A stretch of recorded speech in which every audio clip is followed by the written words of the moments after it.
الحمدللہ والصلاة والسلام علی رسول اللہ وعلی آلہ وصحبہ ومن والاه۔ محترم بھائیوں اور بہنوں، السلام علیکم ورحمۃ اللہ وبرکاتہ۔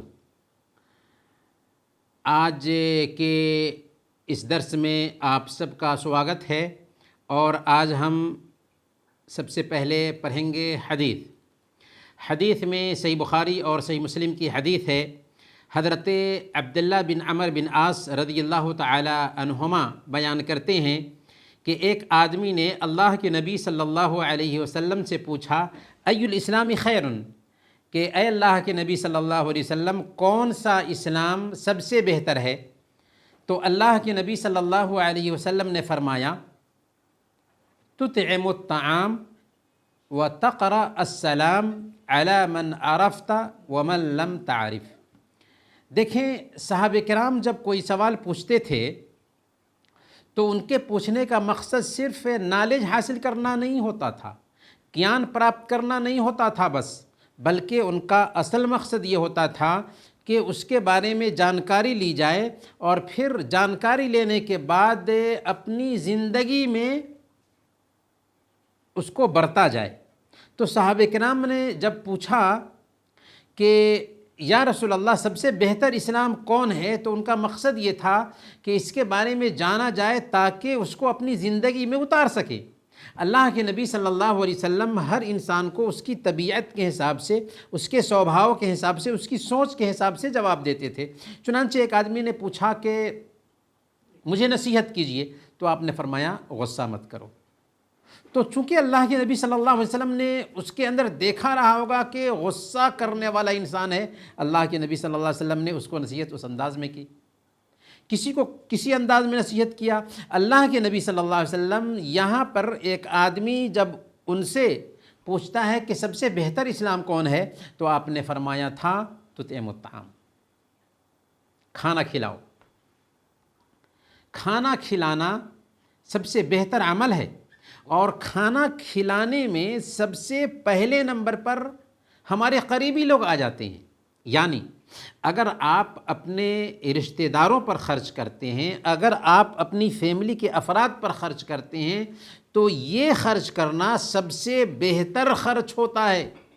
اسی لیے صحیح مسلم کی روایت ہے، اللہ کے نبی صلی اللہ علیہ وسلم نے ارشاد فرمایا، دینار انفقتہ فی سبیل اللہ، ایک دینار وہ ہے جو اللہ کے راستے میں تم خرچ کرتے ہو، و دینار انفقتہ فی رقبۃ، اور ایک دینار وہ ہے جو کسی گردن کو آزاد کرنے کے لیے تم خرچ کرتے ہو، و دینار تصدقت بہ علی مسکین، اور ایک دینار وہ ہے جو تم کسی مسکین کے اوپر، غریب کے اوپر صدقہ کرتے ہو، و دینار انفقتہ علی اہلک، اور ایک دینار وہ ہے جو اپنے گھر والوں پہ خرچ کرتے ہو، اعظمھا اجرا الذی انفقتہ علی اہلک، یاد رکھو کہ جو دینار تم اپنے گھر والوں پہ خرچ کرتے ہو اس کا ثواب سب سے زیادہ ہے۔ تو گویا کہ اس سے پتہ یہ چلا کہ ہم اگر کماتے ہیں اپنے بچوں کو پوسنے کے لیے، پالنے کے لیے، اور اپنے بچوں کو پیسے بھیجتے ہیں تاکہ وہ عزت سے، شرافت سے جئیں، تو یاد رکھیں کہ یہ سب سے بہتر دینار ہے جو ہم اپنے پریوار پر خرچ کر رہے ہوتے ہیں۔ یہ ہے ہمارا پیارا اسلام، جو ہمیں یہ سکون دیتا ہے کہ ہم جو کما رہے ہیں اور اپنے بچوں کو بھیجتے ہیں، یہ بھی دراصل عبادت ہے، اور اس میں بھی سب سے زیادہ اجر ہے۔ یہاں تک کہ یا دور کے مسکین کے اوپر جو ہم خرچ کرتے ہیں، اس سے زیادہ اجر اس وقت ہے جب کہ ہم اپنے فیملی کے افراد پر خرچ کرتے ہیں۔ تو اللہ کے نبی صلی اللہ علیہ وسلم نے جب آپ سے پوچھا گیا کہ کون سا اسلام بہتر ہے، تو آپ نے فرمایا کہ کھانا کھلاؤ، اور کھانا کھلانے میں ہمارے پریوار کے افراد سب سے زیادہ حق رکھنے والے ہوتے ہیں۔ اس کے بعد دور کے غریب اور مسکین ہیں جن کا حق ہے، اگر اللہ تعالیٰ نے ہمیں دیا ہے تو ہمیں ان کا بھی خیال رکھنا چاہیے۔ امام زین العابدین کے بارے میں آتا ہے، وہ مدینہ کے رہنے والے تھے، اور مدینہ میں 100 گھر کی کفالت کرتے تھے، 100 گھر میں اناج پہنچاتے تھے، ایسے وقت میں کہ غریب کو پتہ نہیں چلتا تھا، اور غریب کے گھر اناج پہنچ جاتا تھا، یہاں تک کہ مہینہ بھر کا اناج 100 گھر میں وہ پہنچا دیتے تھے، اور کسی بھی غریب کو پتہ نہیں چلتا تھا کہ کون پہنچا رہا ہے۔ جب وہ وفات پائے اور ان کے وفات پانے کے بعد جب غریبوں تک اناج نہیں پہنچا تب پتہ چل سکا کہ یہ امام زین العابدین تھے جو 100 مدینہ کے غریبوں کی کفالت کرتے تھے۔ تو ہمیں خرچ بھی کرنا چاہیے، لیکن اس ارادے سے کہ ہمارا رب خوش ہو جائے، اس لیے نہیں کہ لوگ تعریف کریں، اس کے لیے ہم خرچ نہ کریں، بلکہ ہم خرچ کریں صرف اللہ کے لیے۔ تو اللہ کے نبی صلی اللہ علیہ وسلم نے یہاں پر ایک اہم نقطے کی طرف ہماری رہنمائی کی کہ کسی کو کھانا کھلانا یہ سب سے بہتر اسلام ہے، اسلام کا سب سے بہتر کام ہے۔ دوسرا عمل اللہ کے نبی صلی اللہ علیہ وسلم نے یہ بیان فرمایا کہ وَتَقْرَأَ السَّلَامَ عَلَى مَنْ عَرَفْتَ وَمَنْ لَمْ تَعْرِفْ، اور چاہے تم کسی کو جانتے ہو یا چاہے اس کو نہ جانتے ہو اسے سلام کرو۔ گویا کہ سلام کرنے کے لیے صرف اپنے ہی لوگ نہیں ہوتے، جان پہچان کے لوگوں کو ہی ہم سلام نہیں کریں گے، بلکہ ہر ایک کو سلام کریں گے، چاہے ہم اس کو جانتے ہوں چاہے ہم اس کو نہ جانتے ہوں۔ اور سلام کا مطلب کیا ہوتا ہے؟ سلام میں آپ کیا کہتے ہیں؟ سلام کے کلمات ہوتے ہیں السلام علیکم ورحمۃ اللہ وبرکاتہ۔ اس میں 3 طرح کا پیغام آپ دیتے ہیں۔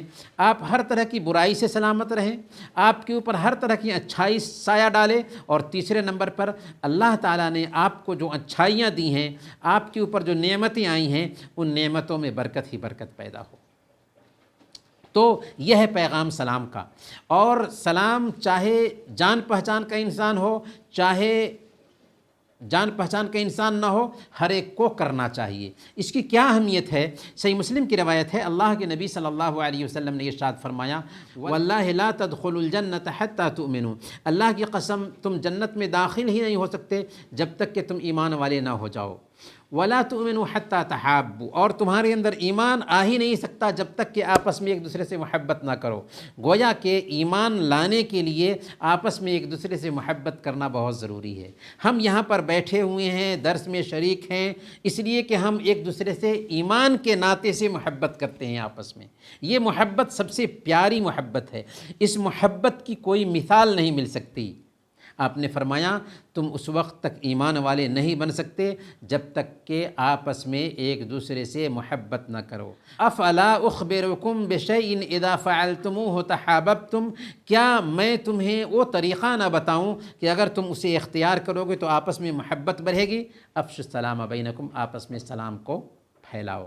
تو گویا کہ سلام کو پھیلانا چاہیے، اور سلام کو پھیلانا بہت بڑی نیکی ہے، اس سے آپس میں محبت بڑھتی ہے، اور محبت ہی دراصل ایمان کا سبب بنتی ہے، اور ایمان ہی دراصل جنت میں داخلے کا ذریعہ بنتا ہے۔ تو اس حدیث میں بنیادی طور پر 2 باتوں کی تاکید کی اللہ کے نبی صلی اللہ علیہ وسلم نے، غریبوں کو کھانا کھلاؤ، یہاں تک کہ اپنے گھر والوں کو بھی کھانا کھلائیں، تو اس میں بھی اجر ہے۔ اور دوسرا یہ کہ ہم کسی کو جانتے ہوں یا نہ جانتے ہوں اسے سلام کریں، اور سلام ایک ایسا پیارا کلمہ ہے، تحیہ ہے اسلام میں، کہ اس میں عظیم پیغام ہم دیتے ہیں ملنے والے کو۔ انہی چند باتوں کے ساتھ آج کا ہم درس ختم کرتے ہیں۔ وصلی اللہ علی نبینا محمد وعلی آلہ وصحبہ اجمعین۔